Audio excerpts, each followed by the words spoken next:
지금으로부터 정확하게 62년 전인 1956년에 미국에서 한 영화가 제작되었습니다. 저는 그때로부터 20년 이상이 지나서야 그 영화를 보게 되었습니다. 이 영화의 제목은 10계인데 모세가 이스라엘 백성을 데리고 홍해 바다를 건너는 장면이 제 눈에는 가히 압권이었습니다. 모세는 어떻게 이스라엘 백성을 인도해서 애굽에서 나가는 일을 하게 되었는가? 출애굽기 2장을 보면 모세는 애굽 사람을 쳐 죽이는 바람에 도망자가 되어서 멀리 사막으로 피신합니다. 그런데 어떻게 다시 애굽으로 돌아와서 이스라엘 백성의 지도자가 되어 그들을 애굽에서 이끌고 나가게 되었는가?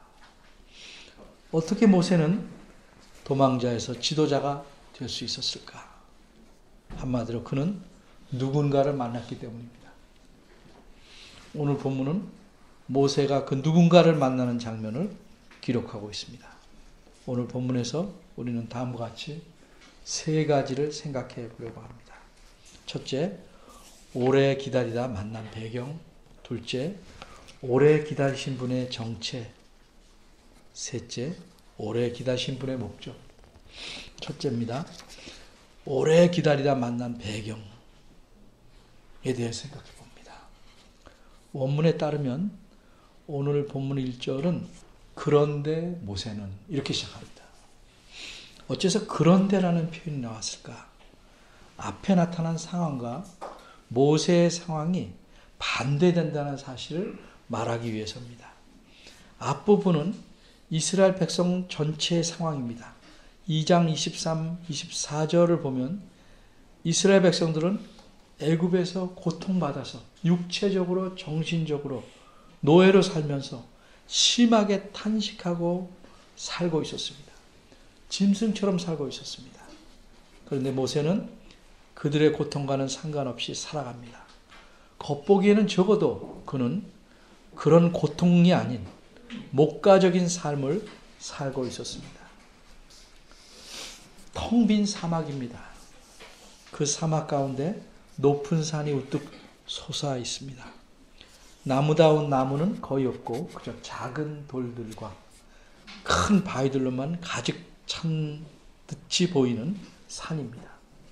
이 산은 남쪽의 아름다운 설악산이나 한라산보다는 조금 높고 백두산보다는 조금 낮은 그런 산입니다. 사람의 그림자조차도 거의 보이지 않았는데 자세히 그래도 보니까 저 멀리 먼지를 일으키며 무엇인가 이쪽으로 다가오고 있었습니다. 양떼 무리입니다. 어떤 한 노인이 그 양떼를 이끌고 옵니다. 그런데 이쪽에서는 누군가가 그 노인이 다가오기를 기다리고 있었습니다. 이분은 양떼를 몰고 가는 그 노인이 지나갈 만한 길목을 지키고 기다리고 있었습니다. 이분은 양을 몰고 오는 노인을 만나러 이곳에 오셨습니다. 그런데 갑작스럽게 그 양치는 노인을 만날 계획을 급하게 세워서 오신 것이 아닙니다. 오늘 이 양치는 노인을 만나려고 이분은 80여 년을 기다리시다가 이곳에 오셨습니다.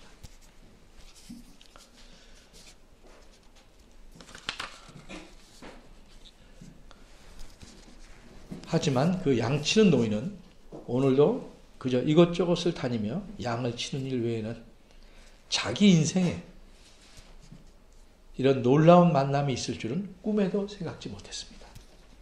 이 만남이야말로 이 노인의 생애에 방향을 바꾸는 뿐만 아니라 한 나라의 운명을 새롭게 만들고 인류의 역사를 뒤바꿀 만남이 되는 것인데도 이 노인은 아무것도 하지 못했습니다.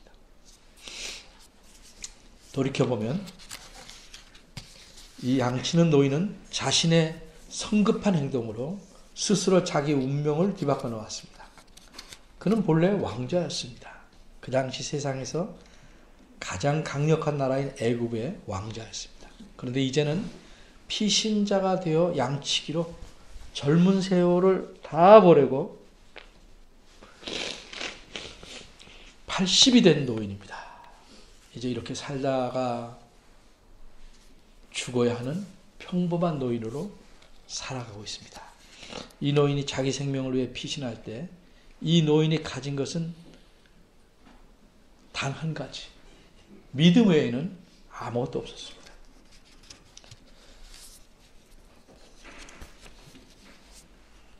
히브리서의 표현대로 보이지 아니하시는 분을 보는 듯이 바라보는 믿음만을 가지고 이 노인은 이곳 사막으로 들어왔습니다. 그러나 긴 세월이 지난 동안 그 이전에 가졌던 당당함은 상당히 줄어들고 말았습니다. 이제는 평범해버린 이 노인을 만나기 위해 누군가 이 함적한 사막에 나타나 길목을 지키고 있는 것입니다.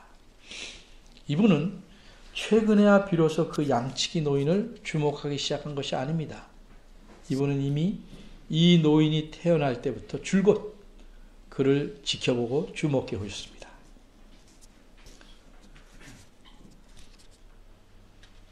그래서 이분은 이 노인의 이름은 물론이요 모든 것을 속속들이 잘 알고 계십니다. 그런데 이분이 갑작스럽게 나타나 이 노인을 만날 때 그를 놀라게 하기보다는 매우 자연스럽게 만날 수 있는 방법을 택합니다.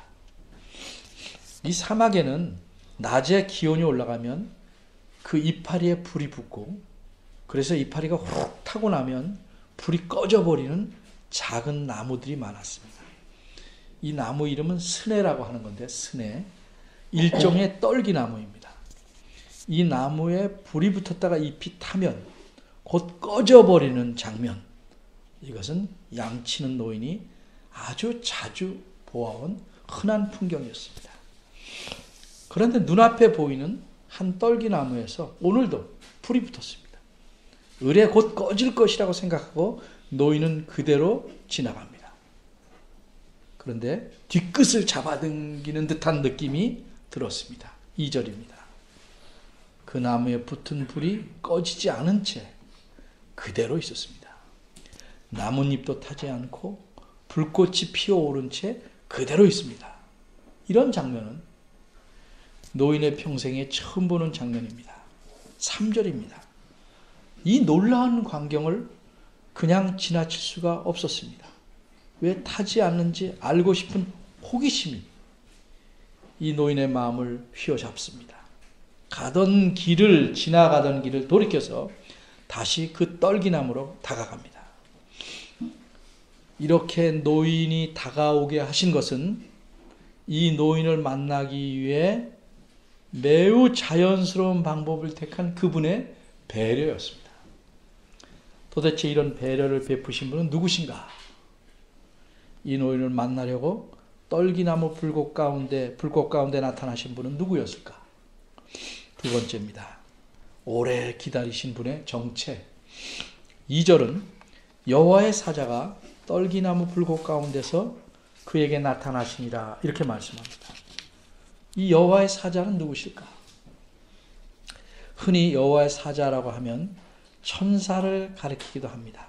사자라는 낱말과 천사라는 낱말이 원어에서 똑같습니다. 그러나 본문을 읽어보면 이분은 천사 같지는 않습니다. 천사는 하나님께서 자신이 하실 일에 시중들게 하며 심부름하도록 지음받은 그런 존재입니다. 그런데 이분은 그런 천사는 아닌 듯합니다. 특별히 4절에 보면 여호와께서 그가 보려고 돌이켜 온 것을 보신지라 이렇게 말씀합니다. 이 말씀은 여호와께서 하늘에서 모세가 돌이켜 오는 걸 봤다는 의미가 아닙니다. 지금 이 떨기나무 불꽃 가운데서 여호와께서 보셨다는 의미입니다. 그러면 여호와께서 천사를 하나 데리고 나타나신 것인가? 그렇지 않습니다. 떨기나무 불꽃 가운데 나타난 여호와의 사자가 곧 여호와 자신이라는 의미입니다. 천사가 하나님 말씀을 전하러 나타나듯 여호와께서 이 양치기 노인을 직접 대면하여 자신의 하실 말씀을 하시려고 나타나신 것입니다. 4절 가운데 부분을 봅니다. 떨기나무 불꽃 가운데서 양치는 노인을 부르시는 걸 보니까 불꽃 가운데 나타나신 분은 여호와 자신입니다. 여호와께서 자신에게 다가온 노인의 이름을 아시고 그를 모세야 모세야라고 부르십니다. 모세는 이 말을 듣고 제가 여기 있습니다 하고 대답합니다. 5절입니다. 그 다음에 여호와께서는 이리로 가까이 오지 말라 이렇게 말씀합니다. 다가오게 하고 가까이 오지 말라 이렇게 말씀합니다. 그런데 여기서 우리가 눈여겨봐야 될 것은 여호와 대신에 하나님이라는 명칭으로 바뀝니다. 기록자가 그렇게 바꾼 것입니다. 기록자인 모세가 이 만날 때 바로 이 3장을 쓴 것이 아니고 훗날 자신이 어떻게 여호와 하나님을 만나게 되었는지를 기록하면서 명칭을 자연스럽게 5절에서는 바꾼 것입니다. 이런 자연스럽게 바꿈이 이상한 것이 아닙니다. 우리도 말이나 글을 쓸 때 자연스럽게 이렇게 합니다. 예를 들어보겠습니다.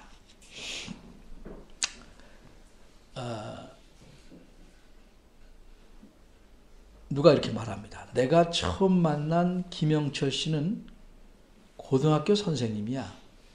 근데 그 선생님이 나를 처음 만났는데도 마치 옛 친구처럼 살갑게 말을 걸었어. 이렇게 말할 때 앞에 김영철 씨를 뒤에서는 선생님이라고 자연스럽게 말한 것과 같습니다. 이해되죠? 한번 다시 읽어야 되나요? 네. 하나님께서는 이 노인 모세를 만나러 오셨지만 모세가 가까이 다가오는 것은 허용치 않으셨습니다. 왜 그렇습니까? 그 이유를 하나님께서 이렇게 말씀합니다. 너의 선 곳은, 서 있는 곳은 거룩한 땅이기 때문이다. 이것이 무슨 말입니까? 땅 자체가 거룩하다는 뜻이 아니고 어떤 신이 나타나면 신이 나타난 장소를 가리켜 거룩한 땅이라고 말하는 겁니다. 그러니까 이 말은 바꿔 말하면 나 하나님이 나타난 곳이니까 내가 서 있는 곳은 지금 거룩한 곳이다 하는 뜻입니다. 따라서 하나님이신 자신에게 마땅히 합당한 경배의 표시를 보이라고 요구하십니다. 쉬운 예로 우리가 방 안에 들어가려면 특별히 옛날에 온돌방 바깥에 온갖 더러운 것을 묻히고 다닌 신발을 벗어놓고 들어가듯이 하나님이 나타나신 곳, 거룩하신 하나님이 나타난 곳, 거기서는 모든 더러운 것들을 묻혀가지고 다니는 상징이라고 할 수 있는 신발을 벗어놓음으로써 경의를 표현하는 겁니다. 표현 방법입니다. 서양 사람들은 신발을 벗지 않고 모자를 벗어서 경의를 표현하지만 동양에서는 신발을 벗어서 그런 표현을 하게 됩니다. 이것이 거룩한 곳이다 하는 말씀을 듣기까지는 모세는 이분이 하나님일 줄을 알지 못했습니다. 그저 자신이 나아갈 수 있는 천사 정도로 생각하고 다가가려고 한 것입니다. 천사라면 자기에게 가까이 오는 것을 굳이 막을 이유가 없습니다. 그런데 여기 나타나신 이분은 분명히 말씀하기를 이것은 거룩한 땅이다 이렇게 표현하십니다. 거룩한 하나님이 나타났기 때문에 거룩한 곳이니까 더 이상 다가오지 마라. 그리고 경의를 표해라 라고 명백하게 표현하신 것입니다. 비로소 이 말씀을 듣고서야 모세는 불꽃 가운데서 말씀하신 분이 단지 하나의 천사가 아니고 하나님이시구나 하는 사실을 알게 됩니다. 이어서 6절입니다. 모세는 하나님 자신이 자기를 소개하는 말씀을 듣고 이분이 과연 하나님인 줄을 더욱 어떤 하나님인 줄을 알게 됩니다. 6절은 나는 내 조상의 하나님이다 이렇게 말씀합니다. 하나님은 자신을 가리켜 나는 천사가 아니고 내가 생각하는 대로 천사가 아니고 내 조상의 하나님이다. 분명하게 자신을 소개합니다.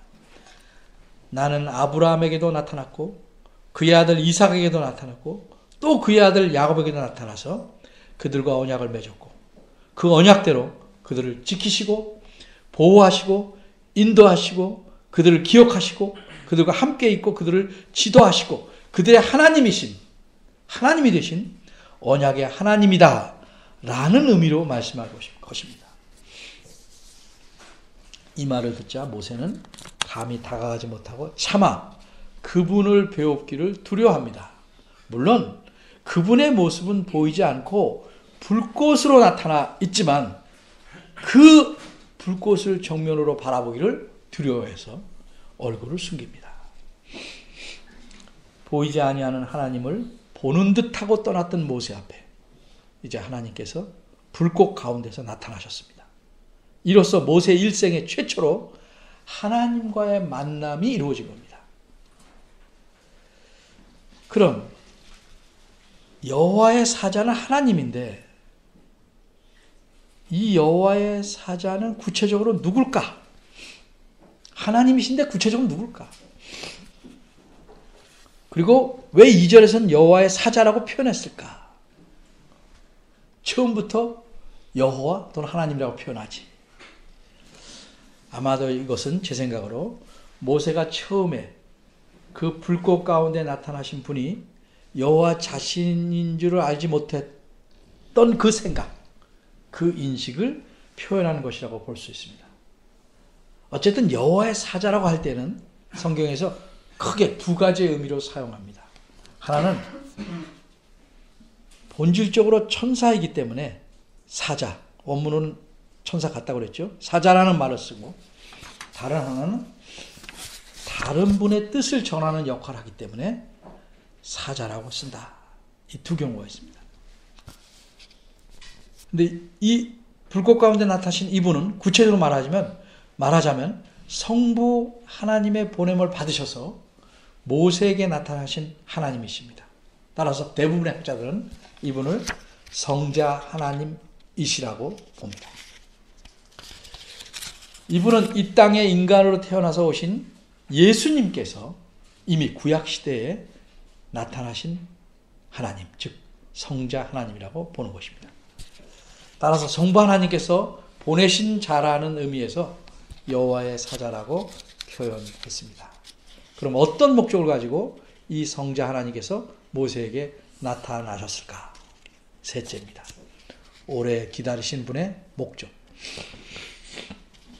도대체 어떤 목적이 있기에 하나님께서 모세를 만나러 오셨는가? 7절과 8절이 설명해 줍니다. 여호와께서 가라사대 다시 여호와로 바뀌었습니다. 특별히 여호와로 바뀌는 이유는 구원에 대해서 말할 때, 구원의 행위를 할 때는 하나님이라는 말보다 여호와라는 말을 쓰게 됩니다. 내가 애굽에 있는 내 백성의 고통을, 그리고 이 고통의 어려움을 때문에 비참함을 겪는 그것을 정령이 보았고 들었고 알았다 이렇게 씁니다. 그래서 내가 나타났다고 말씀합니다.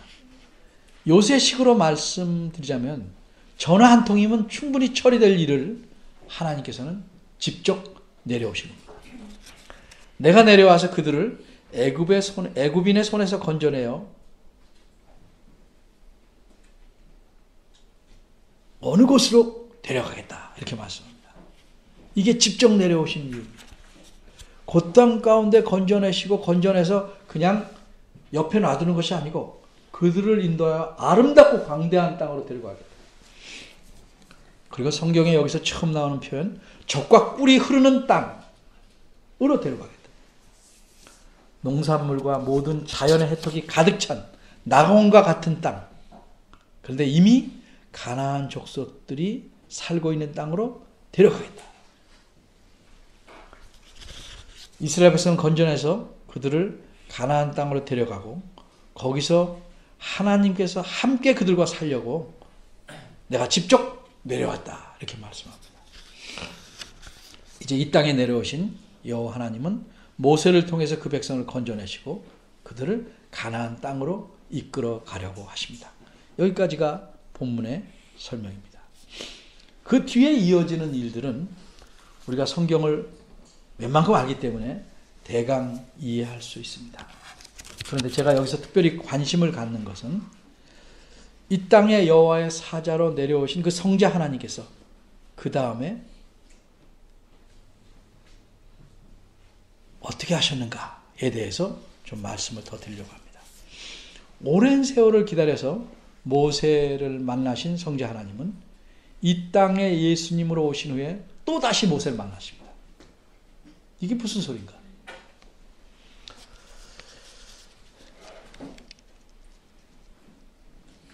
여러분이 잘 아는 대로 누가복음 9장 30절부터 보면 어떤 산에 예수님이 올라가셔서 모습이 변화합니다.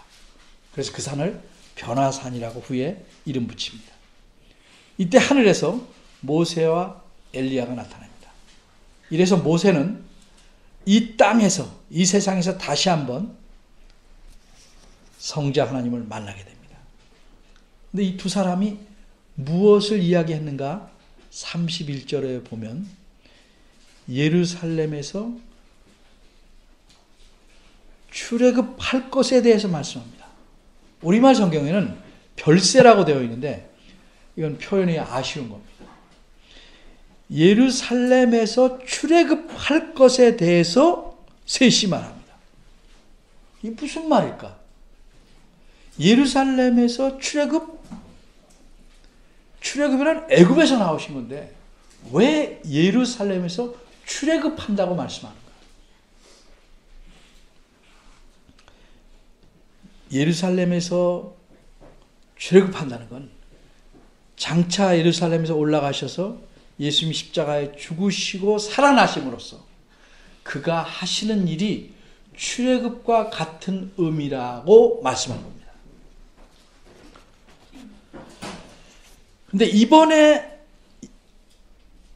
이루실 출애굽은 모세를 통하지 않고 다른 위대한 인물을 쓰지 않고 자신이 직접 그 출애굽을 시키려고 하십니다. 전에는 홍해를 갈랐던 그 능력과 광야에서 그들을 먹이신 그 엄청난 능력을 살아계실 때는 조금만 보이시다가 정작 출애굽할 때는 아무런 능력을 쓰지 않고 그 모든 하나님의 능력을 포기하신 채 비참하게 죽으셔서 출애굽 시키려고 예수님은 이 땅에 오신 겁니다. 이 사실을 계시록 11장 8절에 가면 이렇게 표현합니다. 그 성은 예루살렘을 가리킵니다. 영적으로 소돔이라고도 하고 에돔이라고도 하니 곧 저희 주께서 십자가에 못 박힌 곳이라 이렇게 말씀합니다. 십자가에 못 박힌 그곳 예루살렘인데 죽음으로써 다시 살아나신 것 그것을 출애굽으로 비유적으로 설명한 것입니다. 십자가에 못 박히고 살아나심으로써 과거에 애굽에서 하나님의 백성을 모두 건져내시고 출애굽시킨 것과 같은 그런 사건으로 구원의 사건으로 이해한 것입니다. 구약시대에는 압제받는 그 애굽이라는 실제 나라에서 모든 하나님의 백성을 건져냈는데 그것이 구원임을 역사적으로 보여줬는데 이제는 사람이 죄악 가운데 살 때 당하는 모든 고난에서 건져내심을 출애굽이라고 표현하고 있는 것입니다. 구약시대에는 가나안 땅으로 데려가셨는데 그래서 하나님과 더불어 살았는데 이제 신약시대에서는 하나님 나라에 들어가는 것으로 표현하고 있습니다.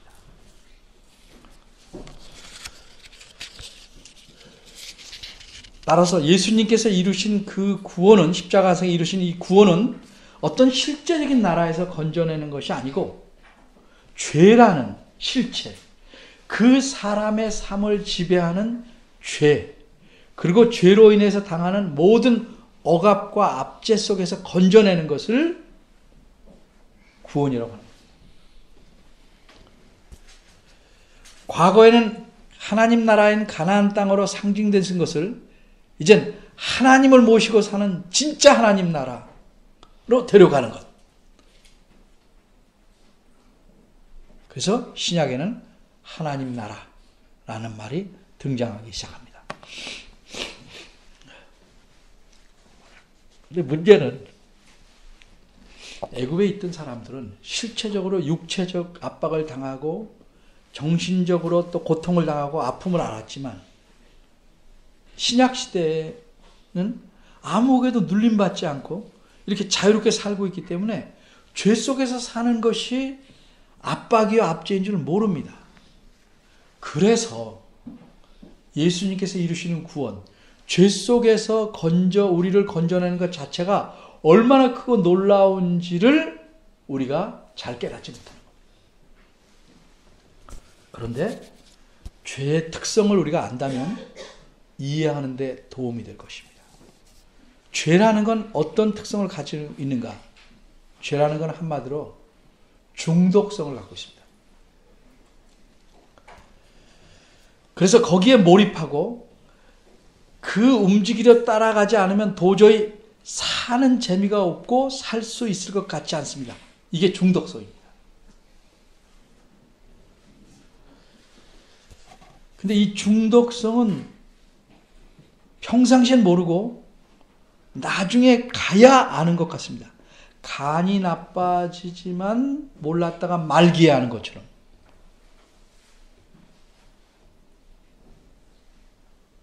이미 아픔을 느끼면 늦어버리는 것처럼 죄라는 것에 중독되면 자기가 망가져가도 느끼지 못하는 특성이 있습니다. 근데 이 죄라는 건 나만 망가뜨리는 것이 아니고 남들에게 고통과 아픔을 줍니다. 그래서 그리스도께서 이 죄에서 우리를 건지는 구원이 없었다면 우리는 스스로 망가뜨려지고 남에게 고통을 주면서 평생을 살아갈 수밖에 없습니다. 자기는 즐겁게 산다고 하지만 실상은 영원한 지옥에 떨어지는 그런 삶을 사는 것입니다. 이것이 죄의 특성이고 죄의 본질이고 죄가 가져오는 결과입니다. 이 중독에서 건져내서 하나님과 더불어 사는 삶을 살게 해가는 것, 이게 구원입니다. 근데 우리가 약물 중독에서 보는 것처럼 그 일이 그렇게 쉽지 않습니다. 중독에서 끊어낸다고 하셨지만 우리 안에 있는 죄악성까지 없어지는 건 아닙니다. 그럼 우리가 갖고 있는 죄악성, 그건 무언가, 그 증거가 뭔지를 좀 생각을 해봐야 됩니다. 죄악성의 특징은 한마디로 어떻게든 하나님과 거리를 두고 멀리하고 하나님을 회피하고 꺼려하는 경향을 갖는 것이 죄악성입니다. 하나님 말씀을 싫어합니다. 어떻게 하면 지키지 않으려고 합니다. 하나님과 웬만하면 가까이 하지 않으려고 합니다. 이게 죄악의 성향의 특징입니다. 그럼 인간의 본성이 원래 그랬는가? 아닙니다. 인간의 본성은 하나님과 늘 가까웠습니다. 근데 타락함으로 병을 얻었는데 죄악이라는 병입니다. 이게 죄악성입니다. 이게 이른바 악성 종양 같은 겁니다. 이 악성 종양을 갖고 우리가 계속 살아가는 것입니다. 그래서 우리가 그리스도 안에 있어도, 그래서 중독을 치료받고 있어도 그래도 자꾸 그리로 끌려갑니다. 하나님께 가까이 가기를 그렇게 흔쾌하게 생각하지 않습니다. 예를 들어 우리가 거북한 사람을 만나면 어떻습니까? 웬만하면 피해 가려고 하죠. 어쩔 수 없으면 안 그렇다는 듯이 이를 드러내고 인사를 하지만 실상은 안 만났으면 더 좋겠다 생각하지요. 하나님은 그래서 늘 거북합니다. 가까이 가려고 하지 않습니다. 그저 일정한 거리를 주고 그 거리에서 나한테 복을 좀 던져주시면 내가 잘 캐치하겠습니다 하는 식으로 살아갑니다.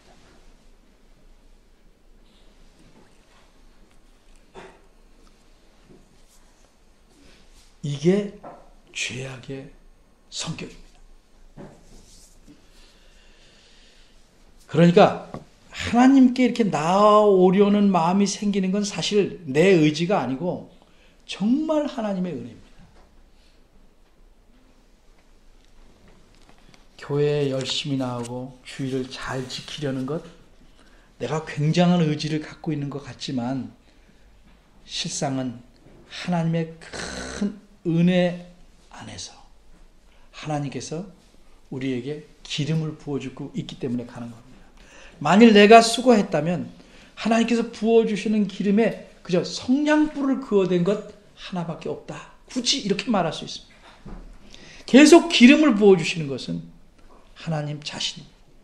순수하게 하나님께 예배하러 나오는 것, 다른 부수적인 목적이 아니고 이건 하나님의 은혜라고 말할 수밖에 없는 것입니다. 우리는 하나님의 은혜로 오늘도 하나님 앞에 나와서 예배합니다.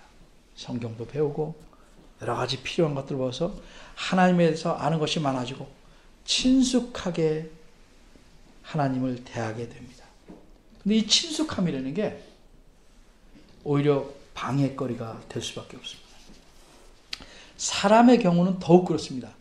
친숙하게 되면 어려움이 없어지니까 맘먹게 됩니다. 아주 경시합니다. 말도 함부로 합니다.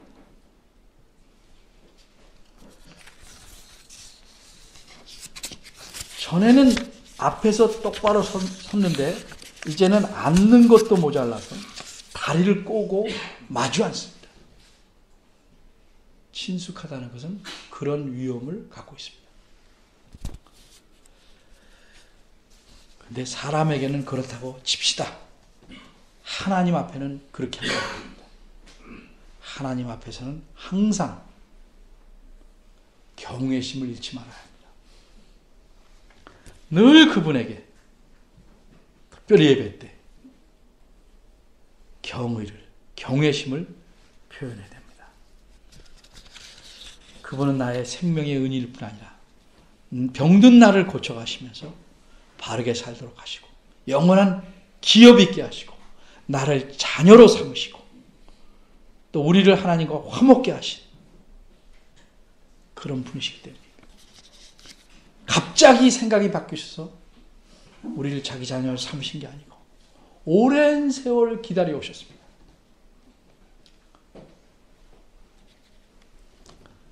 성경적으로 말하면 창조 전부터지만 우리의 삶을 따지면 우리가 태어날 때부터 오래오래 기다리시고 때가 되면 여러분과 나를 하나님 안으로 부르신 겁니다.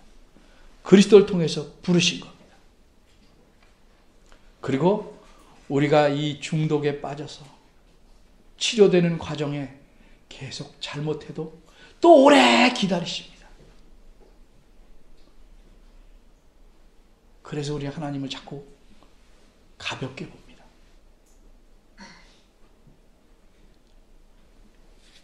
심지어 성경에 보면 내가 잘못하는 것에 대해서 벌하지 않는다고 해서 하나님은 못 보신다. 이런 사람들도 있었습니다.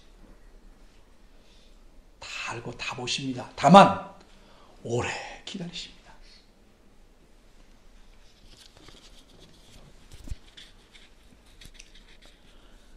우리는 이런 하나님 앞에 나와서 예배하는 것입니다. 그분께서 나를 위해 그리스도 안에서 베푸시는 은혜가 얼마나 크고 놀라운 것인지를 조금이라도 생각한다면 정말 이 예배 시간에 온 마음을 다해서 죽을 힘을 다해서 예배하는 것이 마땅할 것입니다. 하나님은 우리와 더욱 친밀한 삶을 살기 원하시고 합당한 예배를, 경외를 표현해 주시길 원합니다. 그리고 자신의 말씀에 따라 하나님을 더욱 사랑하고 이웃을 사랑하기를 원하십니다. 하나님 우리의 인생을 바꾸셨습니다.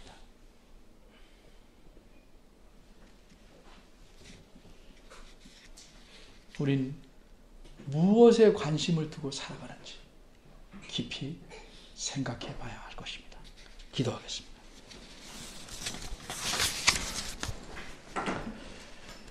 은혜로우신 하나님, 우리가 하나님의 은혜를 입으로는 말하지만 그 은혜의 깊이와 넓이와 높이를 감히 헤아리지 못합니다.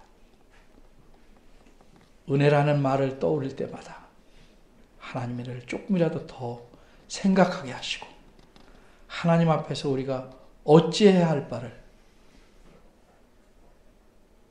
살펴보고 더욱 하나님이 기뻐하는 삶, 하나님을 바르게 따라가는 삶을 살도록 이끌어 주시길 바랍니다. 오래 기다리시고 참으시고 인내하시는 하나님에 대해서 더욱 경외함으로 하나님을 섬기기를 원합니다. 도와주시고 깨우쳐 주시고 긍휼을 베풀어 주시기를 바랍니다. 예수님